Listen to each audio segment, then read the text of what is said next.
Hello, I'm Katie Wilson and you're watching A News. Let's take a look at today's top stories. The US reaches a new trade deal with India after it agrees to stop buying Russian oil. President Trump announces the creation of a critical mineral reserve to counter China's dominance. And Iran and the US plan nuclear talks in Istanbul for Friday.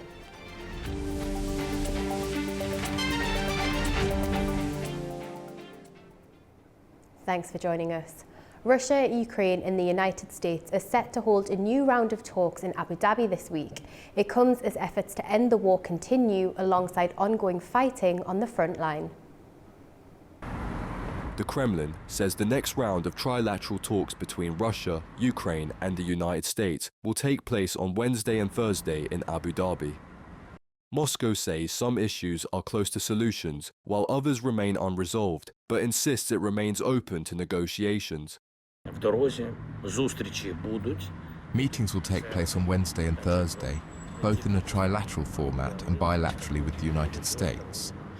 There are issues that still need coordination, but we are working to ensure real decisions for peace. As talks approach, Ukraine says fighting continues near the front line, with shelling reported in several central and southern regions. Kyiv also says Russia paused targeted missile and drone strikes on major energy infrastructure over the past 24 hours, though attacks elsewhere have continued. Today there were no missile strikes or Shahed drones targeting infrastructure. This shows that when there is real motivation to change the situation can change. Energy has become a key issue ahead of the talks. Both Russia and Ukraine say they halted strikes on each other's energy infrastructure last week, but they disagree on how long that pause should last.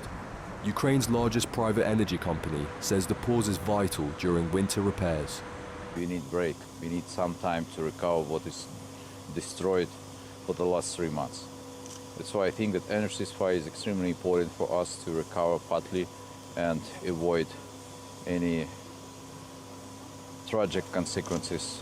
In Washington, US President Donald Trump said his administration may soon have positive news on ending the war. He confirmed again, asking Russian President Vladimir Putin to temporarily halt strikes during the cold spell. And I asked him if he wouldn't shoot for a period of 1 week, no missiles going into Kiev or any other towns, and he's agreed to do it, so it's something. Despite that assurance, Ukrainian officials say Russian missiles and drones struck Kiev and other regions overnight, damaging residential buildings and injuring civilians. Well, President Zelensky said Russia ignored ongoing US-led peace efforts by launching overnight attacks on Ukraine's energy infrastructure on Tuesday. Zelensky said Kyiv would contact US officials to discuss possible consequences for Russia.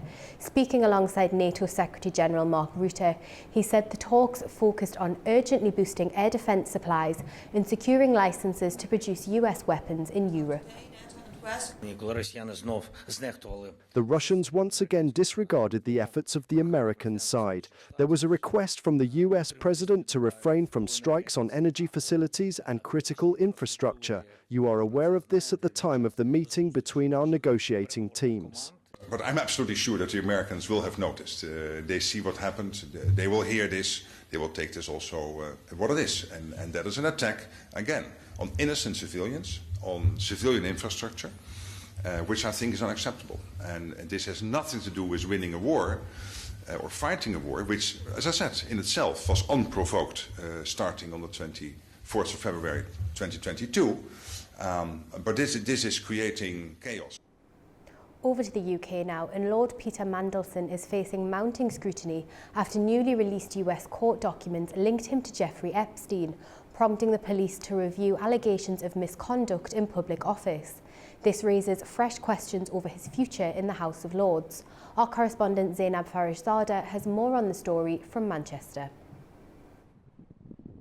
Police in the UK are reviewing allegations of misconduct in public office after newly released US court documents linked Lord Peter Mandelson to Jeffrey Epstein. Mandelson resigned from the Labour Party within the past day and now faces growing pressure over whether he should remain in the House of Lords.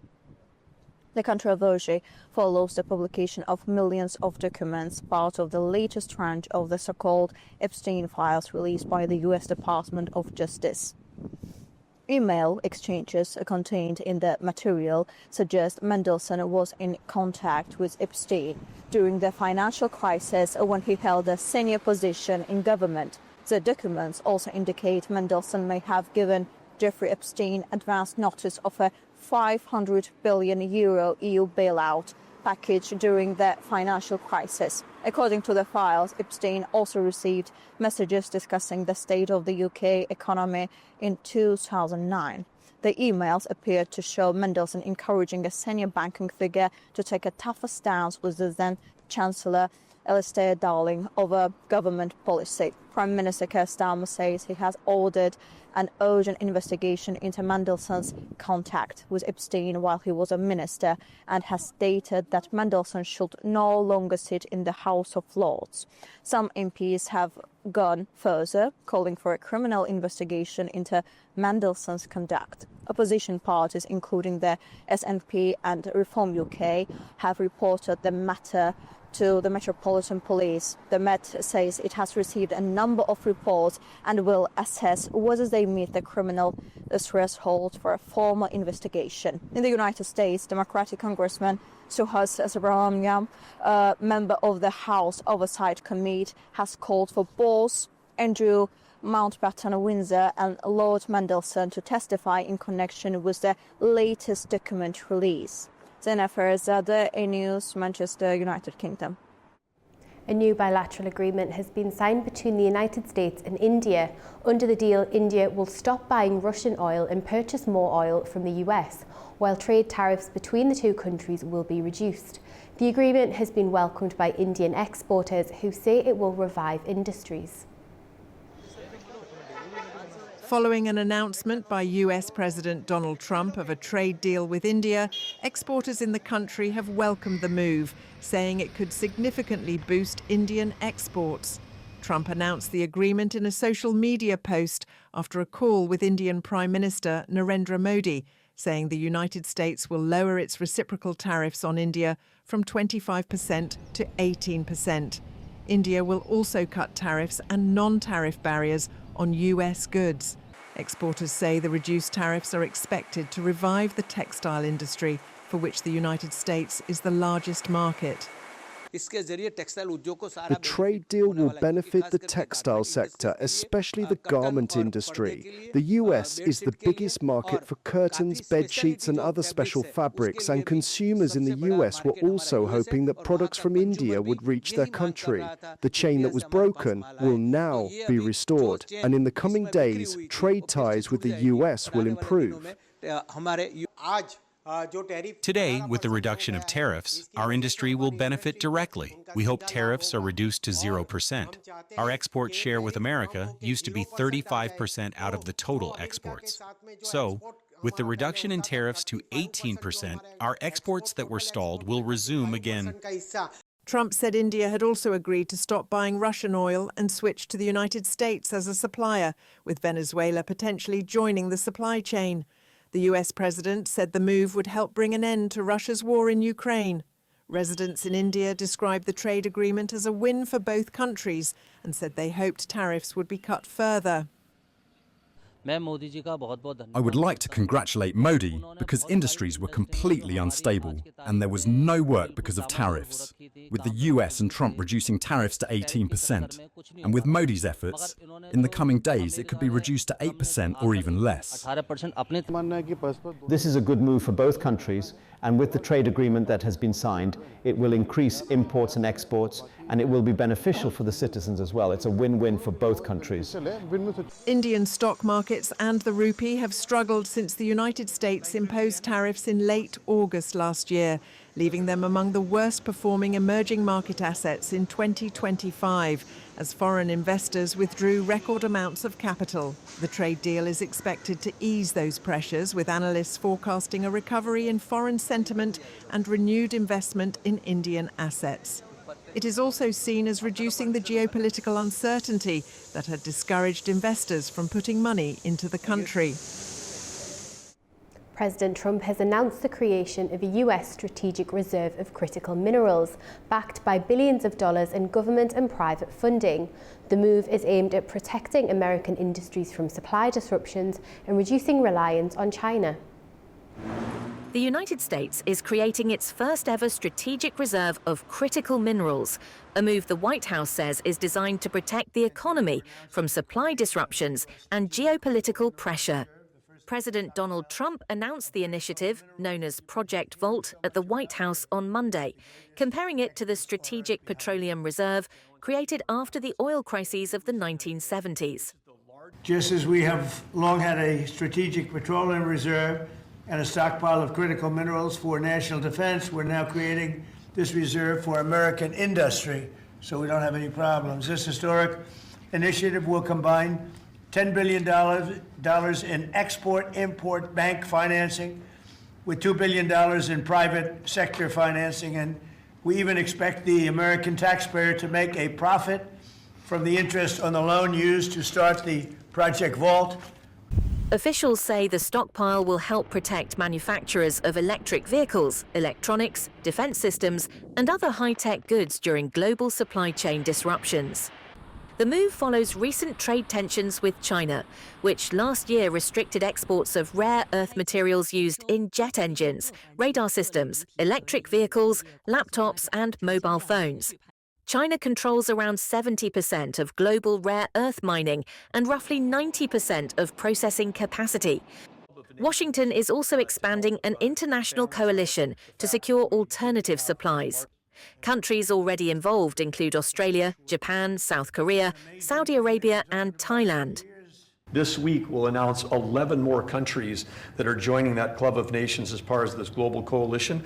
And behind that in the pipeline, there's 20 more nations that want to join under your leadership to allow for trade of critical minerals. The reserve is expected to feature prominently at a US-hosted critical minerals ministerial meeting this week, where officials from Europe, Africa and Asia, including India, the Democratic Republic of Congo, Kenya and Guinea, are set to discuss coordinated investment, faster permitting and shared supply chains. Top international officials met in Tromsø in Norway today for the Arctic Frontiers Conference. Officials from EU countries focused on the Arctic's growing geopolitical and security importance, especially with Greenland asserting its role and strategic interests. Greenland's foreign minister said the territory is committed to dialogue, diplomacy and international law, underlining its self-determination.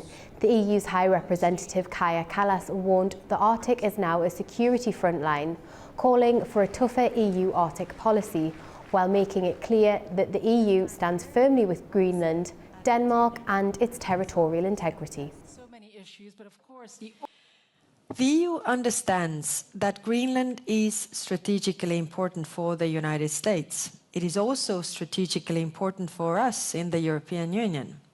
Nearby are key submarine lanes. Beneath it are critical raw materials essential for the global economy. The European Union stands with Greenland, we stand with our member state Denmark, and we stand by UN Charter. The future of Greenland is for the Greenlanders and Denmark to decide. Dear friends, all of this, the security challenges, the geopolitical shifts, the rapidly changing global order, leads me to my third observation.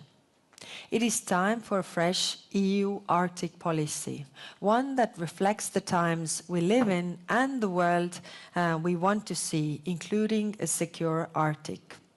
For the European Union, it is essential to ground these in strong partnerships. French police have raided the offices of Elon Musk's social media platform X, with prosecutors ordering the tech billionaire to appear for questioning at a hearing in April as part of a widening investigation. The raid follows a year-long probe into suspected algorithm abuse and fraudulent data extraction. The investigation has since widened to include alleged involvement in the storage and spread of child sexual abuse material and violations of image rights through sexually explicit deepfakes.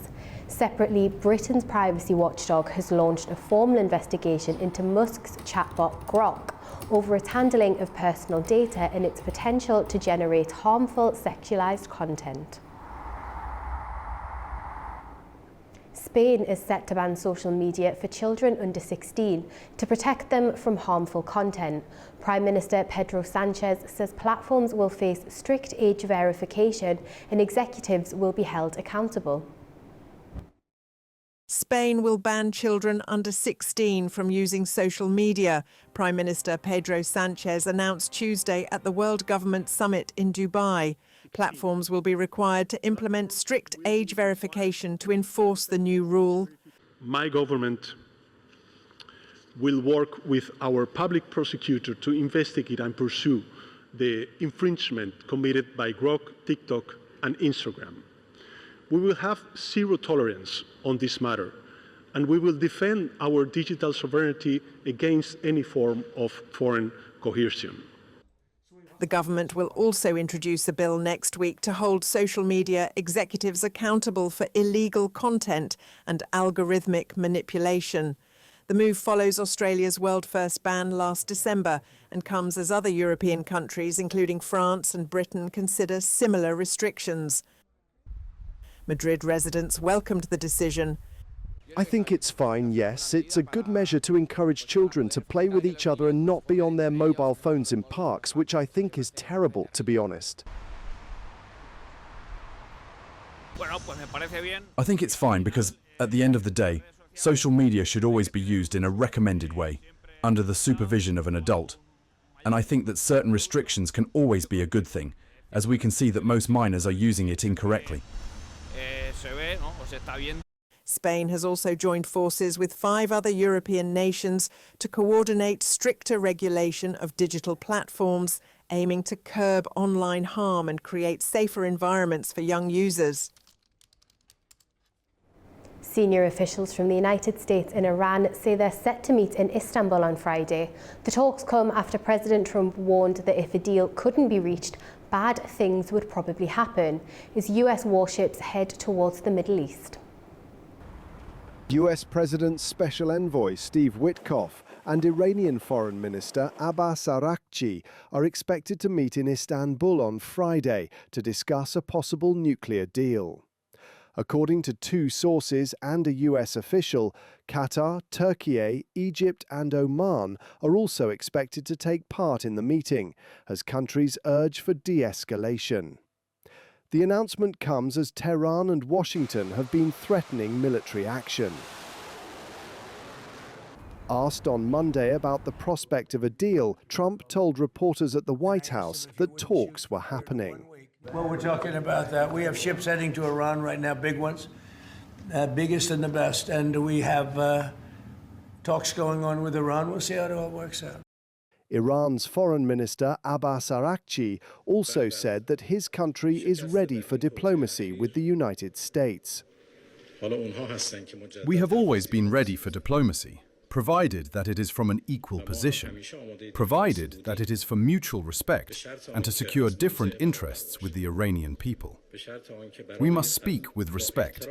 Whoever speaks with respect, you will respond with respect. And whoever speaks with threats and force will be responded to with the same language. Meanwhile, Iranian Foreign Ministry spokesman Esmail Baghai said that Iran is reviewing the details and general framework of a possible start to negotiations with the United States. Over to New York, where 16 people have died during an extended period of sub-freezing temperatures. According to the mayor, hypothermia was the leading cause and shelter capacity has been increased. Under the Code Blue emergency, the city continues to provide assistance to those in need. As of this morning, we have made more than 930 placements to shelters and safe havens. We have also involuntarily transported 18 New Yorkers who were determined to be a danger to themselves or to others. We have expanded our mobile warming units to a fleet of 20, which are moving throughout the city, equipped with clinical staff to treat New Yorkers' needs and get them off the street. If you are hearing me speak right now and you are not sure if you will be looked after, please let me make myself clear. Every single person will be cared for. No one will be turned away. As part of that commitment, We have added 50 new single-room shelter units for those who are uncomfortable with other forms of shelter, because we want every New Yorker to know that shelter is there if they need it. We are speaking about already one of the coldest periods in New York City history and what could end up being the coldest period in New York City history. And what these city workers have done, no matter whether they're DSS, NYPD, any other agency, they have done the work of reaching out to New Yorkers to make now nearly 1,000 placements. And we know that that is work that has to continue. Right now, we have 2,500 sanitation workers working 12-hour shifts, each 12-hour shift rather. And then we now have up to 1,500 additional workers, many of them coming from separate city agencies who are supplementing that work, especially when it comes to bus walks, bus stops and crosswalks. And at this time, we're seeing that that's going to continue. What I'm thankful to see is that the pace of cleanup is increasing. France's parliament has finally adopted the 2026 state budget, ending months of political deadlock after the government survived 2 no-confidence motions in a deeply divided assembly. Our correspondent Anita Sharma has more. Welcome to This Day in Europe, where France's parliament finally adopts the 2026 state budget after months of fractious debate and political brinkmanship. It went through after 2 no-confidence motions from the far right and hard left failed to topple Prime Minister Sébastien Lecornu's minority centre-right government. This is the 2nd straight year where the government survived no-confidence votes to get the budget approved. The previous 2025 budget was also passed after a chaotic and prolonged parliamentary battle early in the year. And it all followed the snap elections in 2024, where Parliament was left with no clear majority. That meant the government had to govern by making deals with other parties, and that led to months of negotiations, multiple government turnovers, and repeated standoffs over spending, taxes, and deficit targets. To overcome parliamentary gridlock, Lecornu's government reluctantly invoked Article 49.3 of the French Constitution, just like then Prime Minister Bayrou did for the 2025 budget. 49.3 is a controversial mechanism, letting a budget be adopted without a full parliamentary vote. That tactic drew fierce criticism from opposition parties, but the Socialist Party agreed to withhold its support for a no-confidence motion in exchange for concessions, notably shelving an unpopular pension reform proposal that would have raised the retirement age from 62 to 64. In the final budget, France will target a deficit of around 5% of GDP, an easing of earlier deficit-cutting ambitions after pushback from lawmakers, while still aiming to meet fiscal commitments to both domestic stability and European partners. Markets reacted positively to the end of uncertainty, and President Emmanuel Macron hailed the budget as a step towards stability, even as his domestic political influence remains under pressure ahead of the 2027 presidential election. The budget's adoption buys him crucial breathing space, but the contentious process, marked by multiple uses of 49.3 and repeated censure motions, underlines the challenges of governing without a parliamentary majority in today's fragmented French political landscape. For A News, I'm Anita Sharma in Arnhem, Netherlands. President Trump says Mexico is set to stop sending oil to Cuba as Washington signals a possible shift in its approach towards the island. The comments come amid reports of renewed contact between US and Cuban officials. Well, it's a failed nation now, and they're not getting any money from Venezuela, and they're not getting any money from anywhere. It's a failed nation. Mexico is going to cease sending them oil. So I'd like to take care of the people that are here from Cuba. You know, we have many people that came from Cuba that were thrown out of Cuba or that fled Cuba. They came over on rafts. They went through shark-infested waters. I don't know how they did it. And it was many years ago. Many would like to go back. Many would like to at least visit their relatives. And I think we're at a pretty close point. We are dealing with the Cuban leaders right now. The United Nations says it welcomes the limited reopening of the Rafah border crossing for medical evacuations, but remains deeply concerned about continued Israeli airstrikes and the killing of civilians in Gaza. We welcome the reopening of the Rafah crossing. As we have said before, civilians must be allowed to leave and return voluntarily and safely, as international law requires. Ultimately, essential humanitarian supplies must enter in sufficient quantities and with fewer restrictions through Rafah and all other crossings. And we're very concerned about the killing of civilians in Israeli airstrikes. And as again, we condemn all killings of civilians.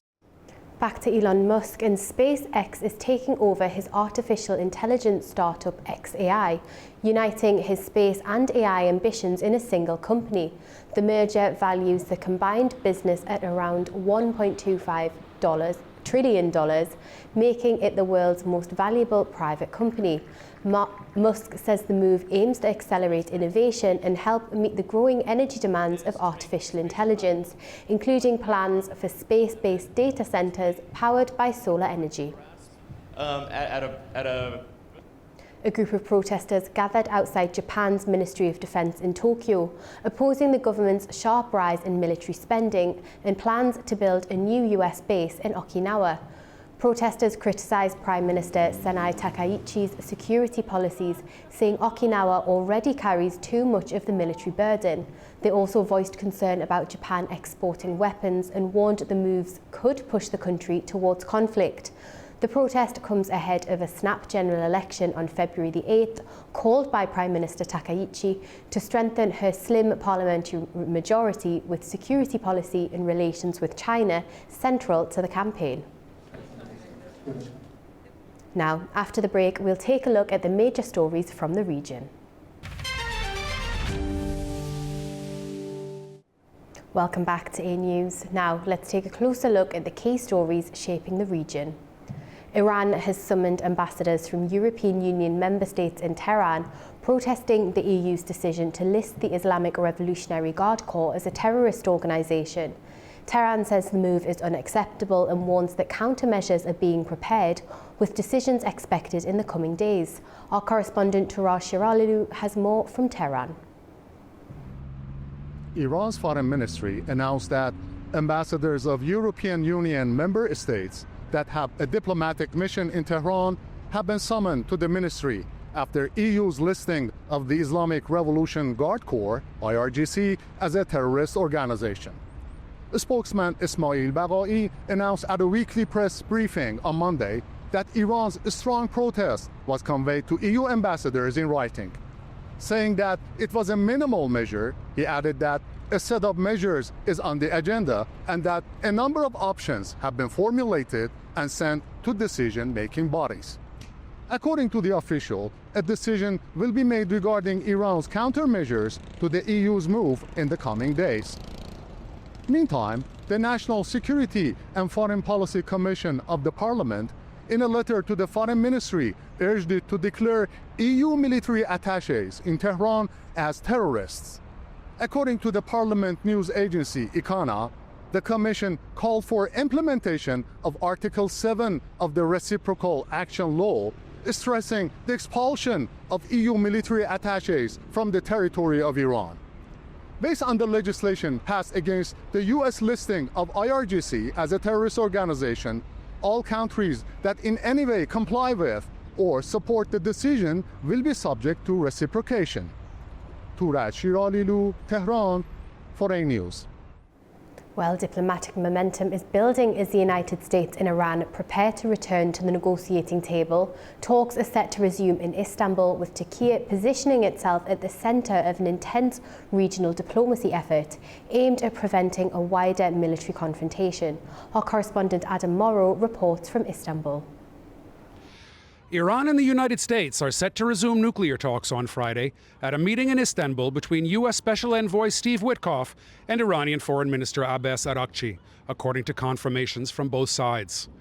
Diplomatic sources say Saudi and Egyptian officials will also take part in Friday's meeting. On Tuesday, Turkish President Recep Tayyip Erdogan will visit Riyadh for talks with Saudi Crown Prince Mohammed bin Salman. The following day, Erdogan is slated to travel to Cairo for talks with Egyptian President Abdel Fattah al-Sisi.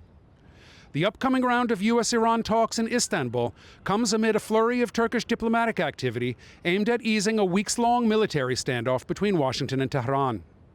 Last week, Erdogan offered to facilitate diplomacy between Iran and the United States during a phone call with Iranian President Masoud Pezeshkian. On the same day, Iranian Foreign Minister Arakchi visited Istanbul for talks with his Turkish counterpart. Arakchi has said that Tehran is ready to resume nuclear talks with Washington, but stressed that Iran's ballistic missile capability will not be on the agenda. The diplomatic push comes as the United States continues a major military buildup in the region, raising fears of a possible attack on Iran. Tehran has warned that any U.S. military strike would be met with what it calls unprecedented retaliation against U.S. military installations in the region. This is Adam Morrow for A News in Istanbul, Turkey. At the World Government Summit in Dubai, the UAE's top diplomatic advisor called for a de-escalation of tensions between Washington and Tehran, warning the region cannot afford another crisis. He urged direct dialogue as nuclear talks between Iran and the United States are set to resume amid rising regional pressure. I think that the region has gone through various calamitous confrontations. I don't think we need another one. But I would like to see direct Iranian-American negotiations leading to understandings that we don't have these issues every other day. It is extremely important that many of the key issues that have rocked the bilateral relationship and has had an impact on the region, and foremost amongst them is the nuclear issue, is addressed directly, and that it doesn't become a source of instability and a source of questions like these every year or two. Well, as part of a working visit to the United Arab Emirates, Azerbaijani President Ilham Aliyev met with President Sheikh Mohammed bin Zayed with several documents signed, including those covering defence cooperation. For more on this, our correspondent Andy Mioch reports. Hello from Abu Dhabi, where a week of intense diplomacy is underway. Starting Monday, Azerbaijan's President Ilham Aliyev is on a working visit to the United Arab Emirates, where he met President Sheikh Mohammed bin Zayed Al Nahyan. A few documents were signed, including a letter of intent on defense cooperation. On Wednesday, Aliyev is set to receive Abu Dhabi's Zayed Award for Human Fraternity. Now, this year's awards are set to honor the Azerbaijan-Armenia peace process, Afghan girls' education advocate Zarqa Yaftali, and Palestinian humanitarian organization Tawoon. Armenia's Prime Minister Nikol Pashinyan is also expected to attend. Now, for a bit on the award itself, it was established in 2019, marking a meeting between late Pope Francis and Grand Imam of Al-Azhar, Ahmed Al-Tayeb. The two religious leaders at the time signed what's called the Document on Human Fraternity for World Peace and Living Together. Now, when it comes to that world peace, Abu Dhabi is set to host another round of Ukraine peace talks. Following trilateral Ukraine-US-Russia talks held here in January, both Kyiv and Moscow confirmed that another round will take place in the UAE capital on Wednesday and Thursday. The talks are expected to focus on control of Ukraine's Donbas region and a possible energy ceasefire. From Abu Dhabi for A News, Andy Mioch. Well, the presidents of Azerbaijan and the United Arab Emirates observed a joint military exercise over in Abu Dhabi. The operational tactical drills involved troops from both countries. The exercise was conducted across urban, mountainous and maritime environments, rehearsing several scenarios such as counter-terrorism operations and hostage rescue. Officials say the drills aim to strengthen operational readiness, enhance counter-terrorism capabilities and deepen military cooperation between Azerbaijan and the UAE. Georgia is once again positioning itself as a key connector between East and West. At the World Government Summit in Dubai, Prime Minister Irakli Hobakidze laid out an ambitious vision of the country as a stable transit hub at a time when global trade routes are being reshaped by geopolitics. But as Georgia deepens ties with the East, questions remain about its place in the Western political sphere. Speaking at the 2026 World Government Summit, Georgian Prime Minister Irakli Qorbakidze presented the Middle Corridor as an increasingly indispensable route linking East Asia to Europe via Central Asia, the South Caucasus and Turkey. According to the Prime Minister, global trade is no longer shaped by market forces alone, but by what he described as the clear fist of geopolitics.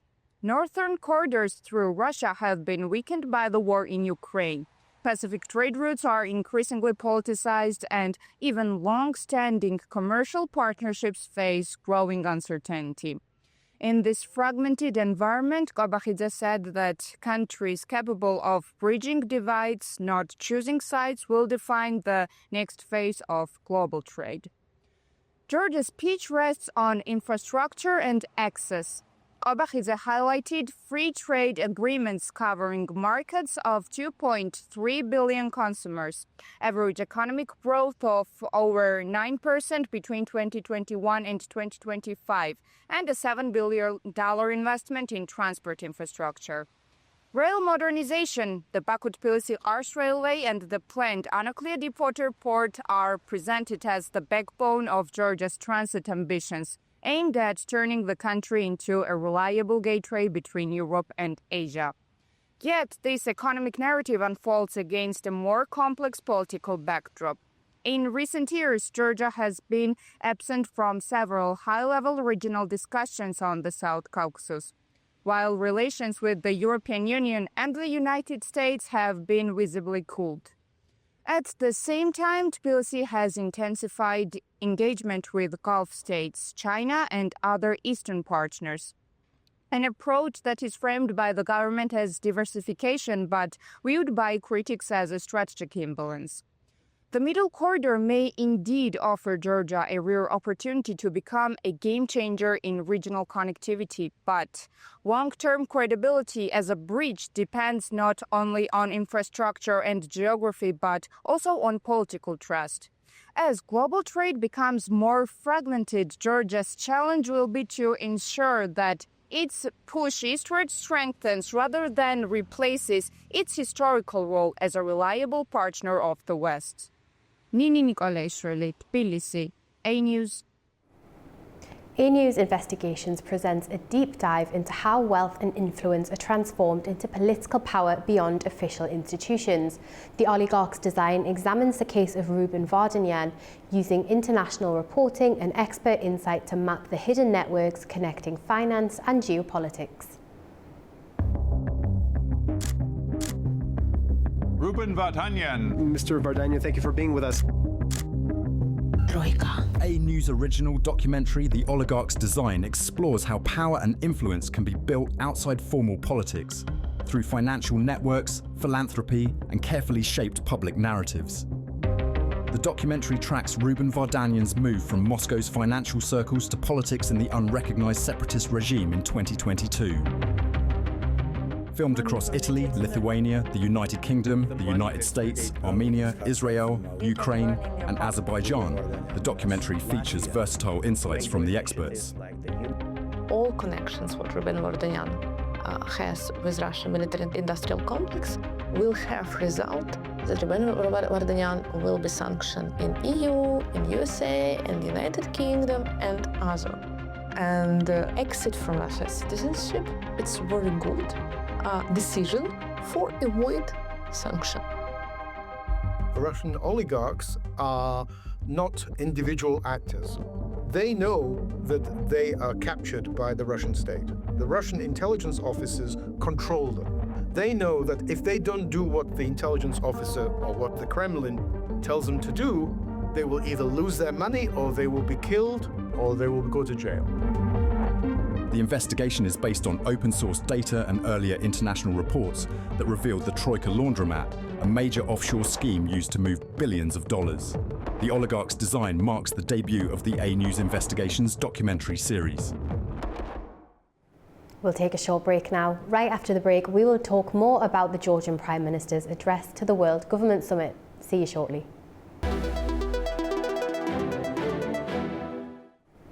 Welcome back to A News. Georgian Prime Minister Irakli Hobakidze addressed the World Government Summit in Dubai today, inviting governments, investors and business leaders to collaborate in building resilient global supply chains. Well, joining us now to discuss this is George Mkhedalishvili, Associate Professor at the European University in Tbilisi. Thank you for being with us. Now, what stood out to you the most about Hobakidze's address to the World Government Summit? Hey, first of all, good evening. Thank you very much for the invitation. So, well, in a preceding minutes, it was mentioned that the Hobakidze's address and his participation in the summit is against the backdrop of complicated, to put it mildly, relations with the West. So, Georgia faces a certain isolation from the Western structures. Georgia wasn't invited to the Davos summit for the first time in many, many years. So Georgia was absent in many other important international meetings. In a couple of weeks, US Vice President is visiting South Caucasus, visiting Yerevan, Baku, but not Tbilisi. So it all speaks about a certain degree of isolation. And in these conditions, Georgia has to become more active, has to pivot to other regions. Relationship with the Middle East and these Gulf countries has been intensifying lately, as well as relations with China, some Asian powerhouses.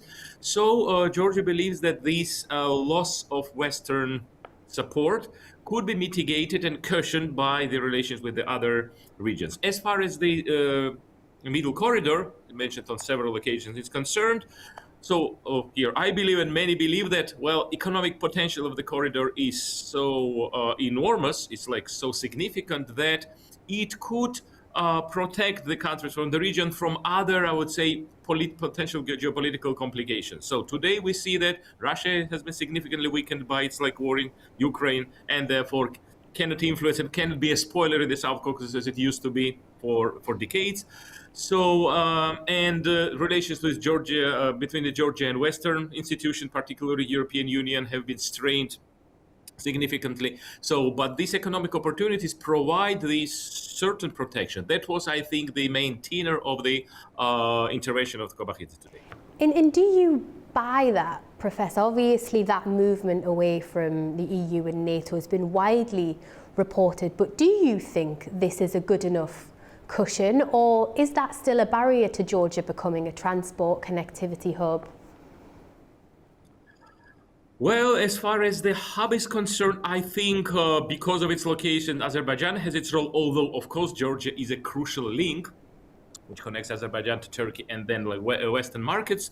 So, the infrastructure is already there. Of course, the potential, the potential of Zangezur corridor or the Strip has been increasing, and it might take a significant fraction of the current trade, of the current links. And the role of Georgia could be weakened to a certain extent.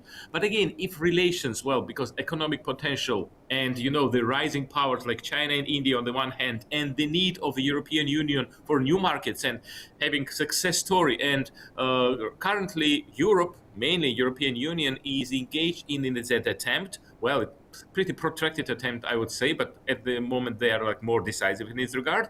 They want to become a bona fide, a genuine geopolitical actor, something that European Union has lacked up to today.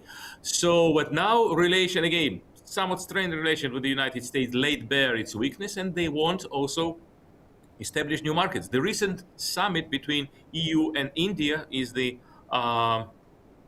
proof of that attempt on the part of the European Union. Therefore, and again, given today's Russia becoming pretty much a pariah state, unstable situation like in Iran, leaves South Caucasus as a very important, maybe the corridor which should be used, which should be taken advantage of. So in this regard, because of the potential volume of the trade, I think both, I would say, the streams of this corridor, the existing projects and the existing corridors, and TRIP could provide a significant stream and economic benefits. As a Georgian citizen, I am also concerned not only about economic potential, but the country might have economy, but Georgia subscribed to European path.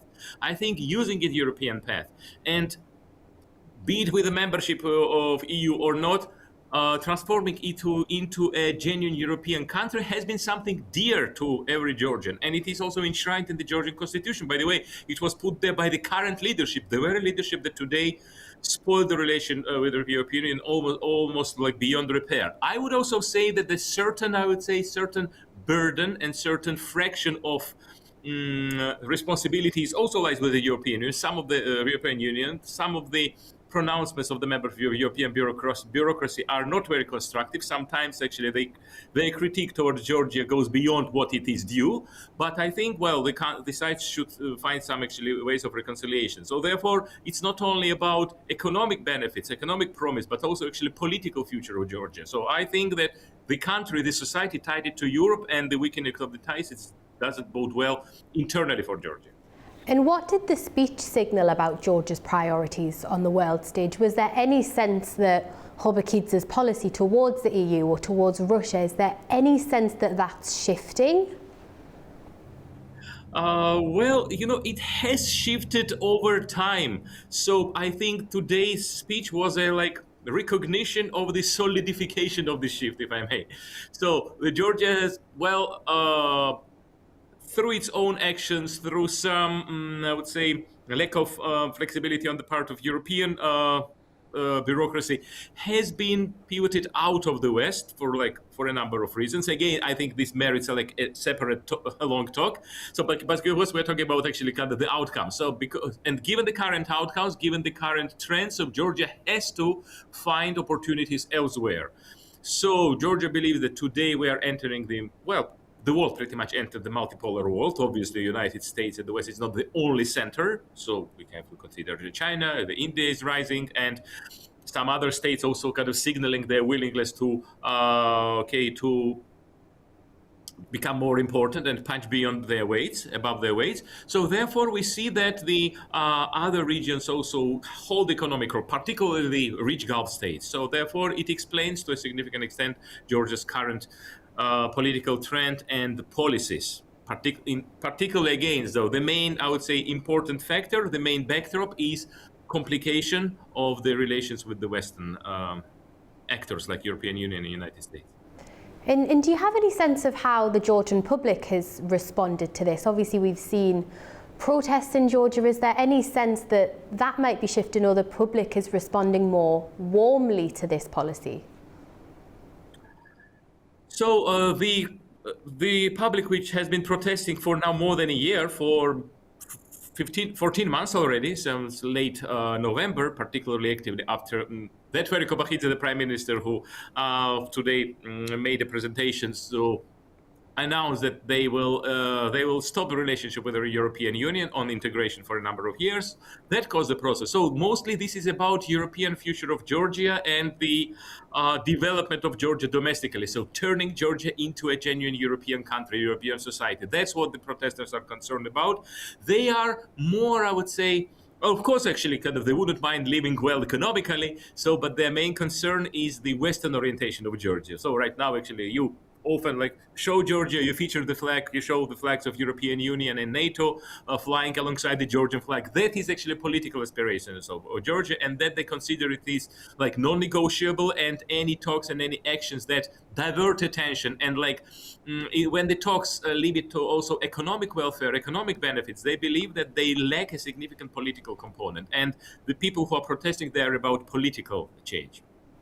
And obviously, going back to that big theme of the speech, the middle corridor, do you feel Kobakidze did enough to put Georgia at the centre of that conversation, or was it more rhetoric than real commitment?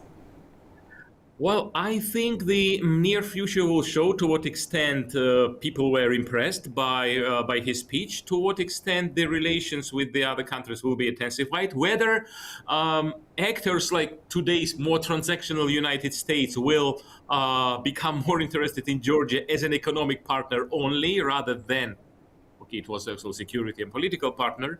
So it remains to be seen whether the rest of the world subscribes to this vision of Kobakidze.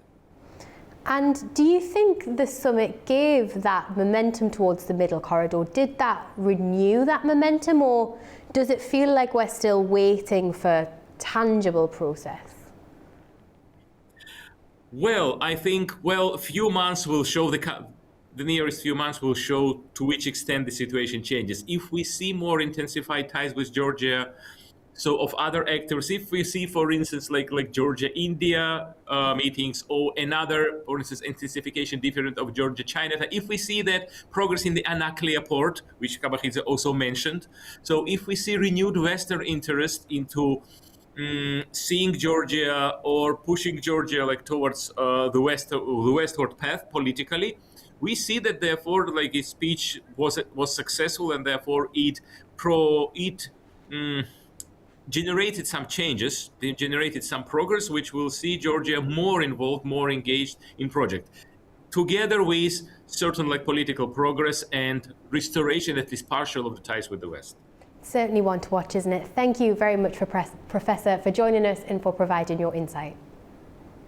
Thank you. You're up to date with world news for the hour. Thank you for watching and stay tuned to AIM News.